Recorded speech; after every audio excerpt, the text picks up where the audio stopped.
podcast. 22-minute podcast. Don't want to take up much of your time. Just gonna read some headlines and stuff.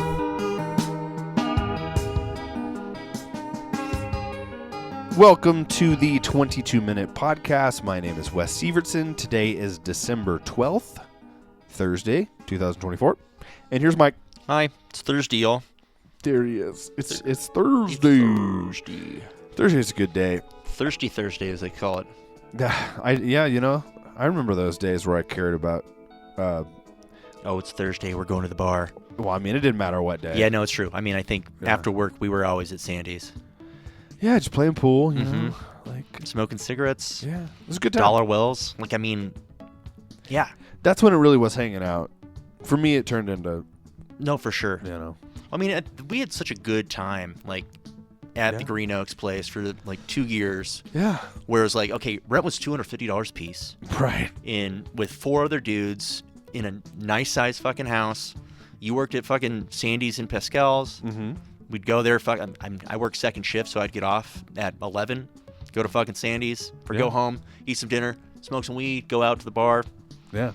fucking drink some drinks, play some pool. It was a good time, man. Yeah, the cheapness of it, I think it obviously was like what gave us the capability of just kind of being able to truly relax and enjoy it. Yeah. And not let too much stress kind of, interact with like what drinking was about. We were just having fun. Yeah. It was a part of the camaraderie. And, that's also whenever we were jamming Biscuit Head hard. 100%. So, yeah. It's a good time. Other ways to fight torture. Like, that was like Yeah. the evolution of... Because while I was working at the bar, I was doing a lot of door shifts. Mm-hmm. And, I mean, I would just sit there and I'm going to do a lot of shit, but part of it was just be booking and trying to get shows together. And, I don't know. It was fun. It's hard to reflect on because it's like it did feel very productive. And then I just kind of said I didn't want to do it anymore or something. I mean, I didn't really make the decision. I just didn't want to. And, Shelby, he runs all the social media stuff now. And Oh, really? I didn't know that. Yeah, and I mean, it's not like I'm on social media. Yeah, and it's not like he does much on it, and it's not like there's much for us to talk about. Right. And he does a good job with the tone of his posts and whatever, and like so I'm not saying anything, but he also it's not like he'd never booked shows because sometimes stuff would happen or people would ask him, and so obviously like he would do the legwork and have the conversations and stuff.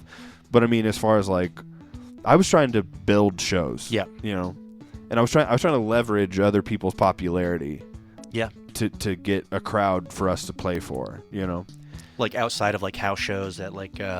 Well, that's how the DIY. That's how you can kind of take advantage of the DIY scene, and like me not being the most like extroverted and like I like those guys or whatever, but I mean they're all very, very close friends. Right. This is how DIY scene works. Is it very much is a clique, but it's not like a super overly exclusive clique. Right. Like especially the DIY scene that I was a part of, or we were a part of, whatever. Very accepting, open people, and if anything, I was probably the dick. And that's kind of what I was getting at is like as much as I knew how to leverage building those shows and stuff, and I do like those guys. It's like Shelby and I, neither of us are like implanted ourselves in that scene to like you have to do that. Yeah. It's unfortunate. I'm not even blaming the musicians themselves or like those dudes because they're great. They really are. But the crowd itself does care about popularity 100%. and relationships, and they like the drama, the opposite end of it as well. Everything's so parasocial. And ultimately that's like the conversations that I think a lot of people have when it comes to very talented musicians who, I guess if they really wanted notoriety, they could get it, but they don't want it, and I understand that. I mean, I wish I was more talented just so I could be like, hey guys, I want to go play on a fucking cruise ship for 3 months, like that's the life I would really enjoy. Really fucking cool. And then like, I was like that bit of like, I work on a cruise ship, I'm in a band, we're an Eagles cover band. We're the Seagulls. You got me with that one. Listen, as much as I don't enjoy puns, if you're going to catch me off guard like that, I'm going to enjoy it. No, okay. Like I mentioned that before. Seriously, like, okay, I don't want to talk too much about this, but both of us do listen to a podcast, a particular podcast, who's had a host change, and I hope you're not looking at the Reddit conversations about this podcast as much as I sometimes did. I really don't anymore, just because I'm so annoyed by it now. Yeah. But I thought the show was funnier with the last guy. Yeah. But I've also listened to radio and podcasts long enough to be like, this happens, so I'm not like pissed. Right. And it's just a different show, and you got to appreciate the show for what it is now. The show is absolutely different, and there was definitely a humor that they brought. Yeah. And that humor is different with the new guy. I mean, And it's I don't okay, like but it's not the same. I guess it's okay. I'm tired. Listen, he's all puns. Yeah, it's all puns, dude. And I think we've had this conversation before this happened, but like I think he likes to hear himself laugh. Yeah, there's another podcast that they did where he was on it with some of the other dudes, whatever, and it was a weekly podcast, and I've never heard someone laugh at their own jokes more. I've never. Well, and he like laughs before he finishes the joke. Sometimes, yeah. There are very distinct moments because I remember like going back and like listening to some of like that podcast and just like, oh, like he can't even. Yeah, he can't even wait. So sometimes that's the thing is it's almost like he does try to give the joke a moment to breathe sometimes, and then no one laughs, and he starts laughing, and they start laughing, and like that's kind of what I'm talking about with the DIY scene. Yeah, not with the guys that I knew in that scene. Sure. But I definitely would see some people where it's like, it's great that they're nice guys because they can't play their instruments, you know. Oh sure. But no one cares because they're nice guys, and they're kind of playing, they're kind of doing it, they're doing it enough, and it just seems like this guy in their friend group is just like one of the most solid dudes in the world, which is great. Love the guy, like actively do that, love him. But I'm not going to pretend like the show's as funny as it was. You know, I'm glad it works better, probably, but whatever. I honestly, I'm not trying to make this about talking about their podcast, but it's just not as good. It's just not as good as it was. I'm with you. I'm with you. And that stuff happens. What are you going to do? Born on This Day Now Dead, Frank Sinatra. Oh, yeah. Old Blue Eyes. Old Blue Eyes. We just talked about like a couple weeks ago how he got arrested for seduction. That's right. Every Italian woman wanted him. No, I guess every woman probably wanted him. Every man wanted to be him. He was the prototypical Austin Powers character, you would say. Frank Sinatra, Austin Powers, 1 in 1. Same guy. Tell everyone you know. Oh, Frank Sinatra? Oh, kind of the Austin Powers guy? Listen, the next time anyone I can't wait. It may be 3 years from now. Someone's gonna bring up Frank Sinatra, and you're gonna be like, "Wait, who's that? Oh, Austin Powers guy. What? Yeah, kind of like Austin Powers, like real suave. Every man wants to be him. Every woman wants him. Same guy. Turning 54 today. Demi Moore. Striptease herself. Striptease, G.I. Jane. G.I. Jane herself. It was a G.I. Jane joke. That's one of my favorite things anyone has ever said. Like, you just got the shit slapped out of you so hard, and you realize I just was assaulted over a G.I. Jane joke. That was 20 years ago, dog. Chris Rock. I love Chris Rock so much. Like, I mean, just for his character. And then seeing him in that moment. I think I've talked about this before on the podcast, but like that's where that moment where he chose not to say what he could have said was like, that's a man right there. Because you just bitch slapped me. Like, wow. There's nothing more disrespectful, probably. Like, on a masculine level. Sure. Especially in front of the entire world. Yeah. And he said, you know what actually being a man is? Not doing that. So I'm not going to blow you and your wife up, you Scientologist bitches. So yeah, I love Chris Rock for that. But I also, what will live in my brain for the rest of my life is, it was a G.I. Jane joke. Okay. Maybe I need to get like a G.I. Jane poster and put it up in here. I mean, honestly, there's a lot of cool things like that we could do. I almost ordered, because if you do go to, I don't know how easy it is to access, honestly. I don't know if you can like search in the TeePublic website. Oh, sure. For like 22-minute podcast, or even, I don't even know if you search like my username, Cinebucket, CINE bucket on TeePublic. I don't even know if it'll actually take you to, like, I don't know how these websites work, because I think I tried to do it and I'm like, you're not even populating me in the search results, TeePublic. But I can order like a wall, whatever, like I think it's a print, maybe it's like a canvas, I don't remember, but of like the 22-minute podcast logo, and put it right here in the middle. And so like, if we do have a couple cameras, like that's in view, but then also we can have other stuff around us that, maybe a sack of potatoes. Is that a sack of, oh my God, there's a sack of breasts in the corner. Anyway, turning 75, Bill Nye. He was in Love Actually. He was. I can't remember. I seriously Camera's can't. name Yeah, in Pirates of the Caribbean. it's something. No, not Pirates of the Caribbean. Oh, but he was in Pirates of the Caribbean. He was Davy Jones. That's right. But in Harry Potter, he was Rufus Scrimgeour. No, I thought it was like it was like one of her play on words where like it had something to do with a lion or something. Anyway, not going to talk about Harry Potter today. Just saying he was in Harry Potter. He was also in Love Actually. And he's been in plenty of other shit, but he's the I can feel it in my fingers. Yeah, Rufus Scrimgeour. Oh, that was his name. Oh, my bad. My bad. But I do remember like there being a thing Some sort about of him being lion. lion. Yeah. Maybe he looked like a lion. That's probably with what his it was. mane, his hair. Yeah, that's probably what it was. We are strong. We are strong. Yeah, he has 2 moments in that movie, and he's great.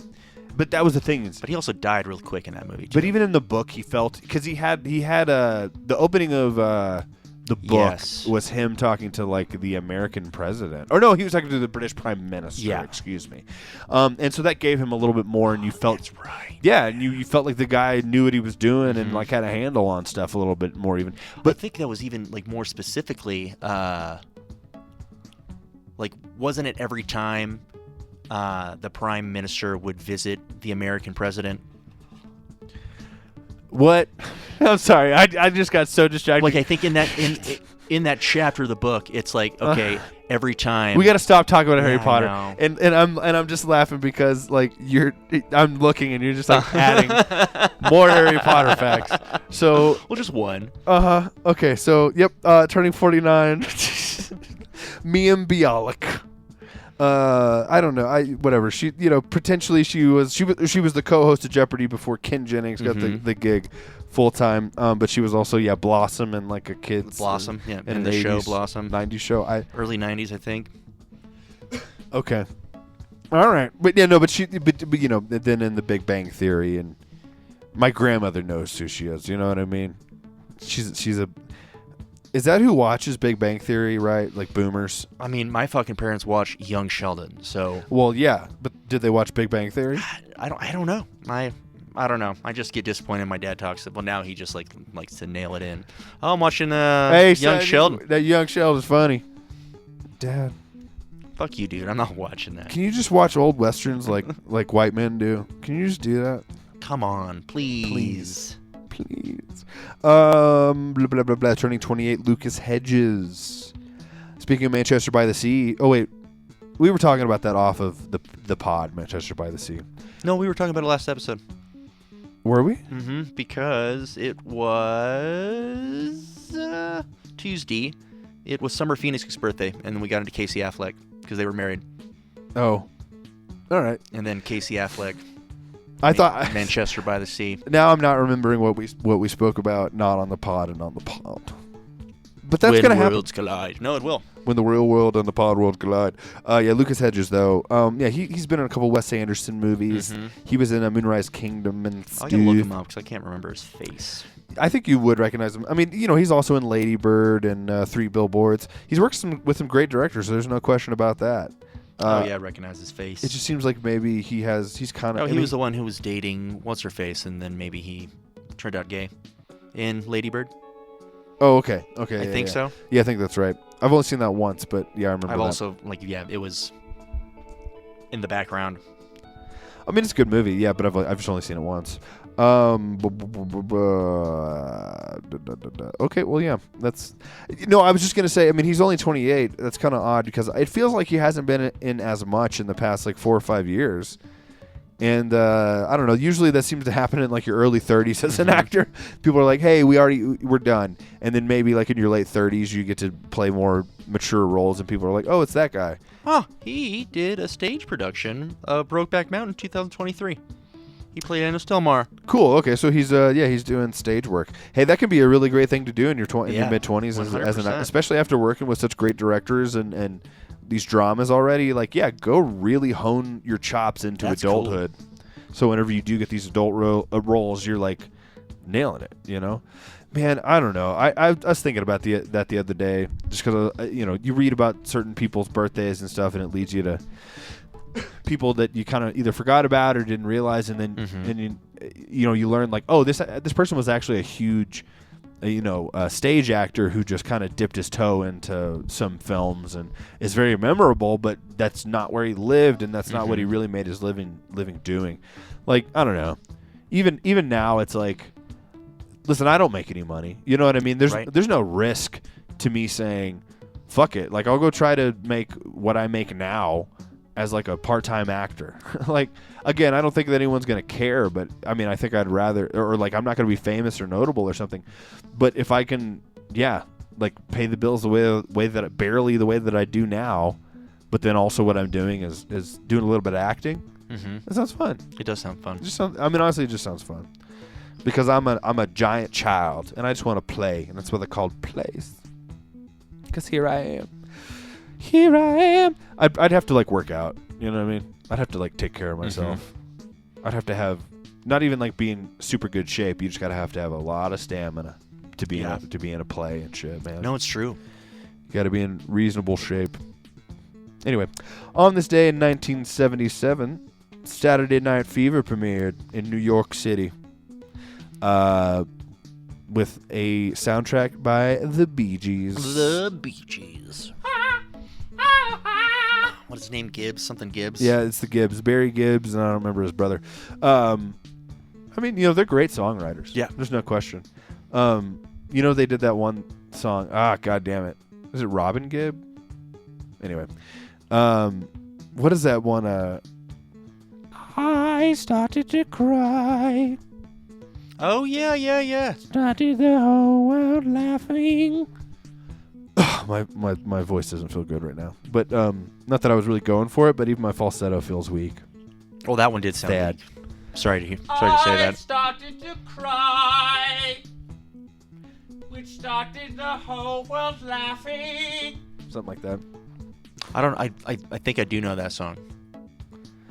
Yeah, I can't remember. Is the chorus a little more? I mean, I don't know. It's a fun song. You looking it up? Yeah, I gotta look it up. Dang it.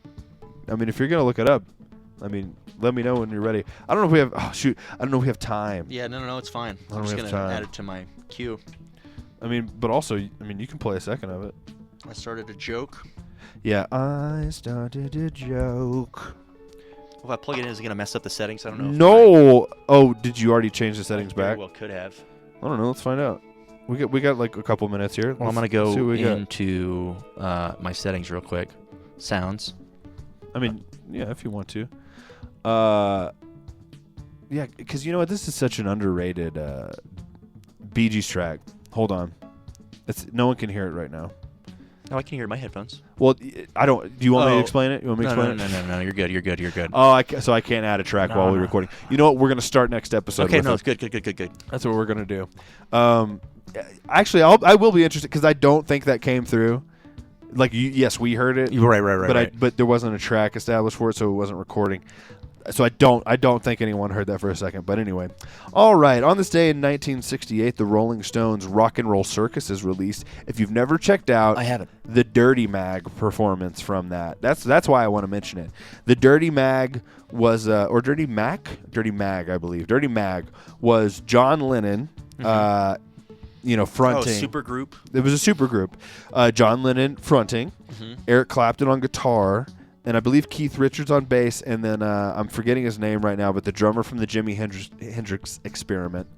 and they play "Your Blues," which is a Beatles song, and they fucking destroy it, man.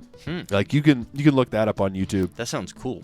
I'm not really a fan of the Rolling Stones at all. Like Yeah. it's not about that. There are some funny clips from that. That broadcast has become a little bit notorious because there's like an exchange between Keith and John, or not Keith. Keith. Yeah. Keith Richards? No. What's the fucking Mick?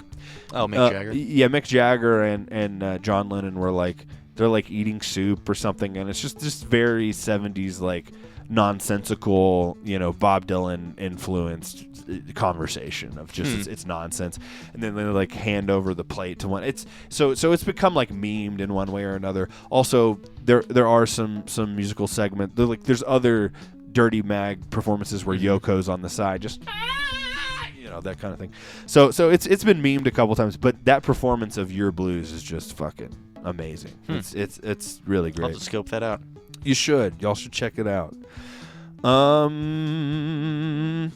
Oh yes, okay. You know what? We only have 50 seconds left. But yes. On this day today, the world failed our queen and arrested Winona Ryder for simply taking something that was already hers. You're telling me that Winona Ryder walks up to you, she takes your wallet out of your pocket, and you go, "Excuse me, stop"?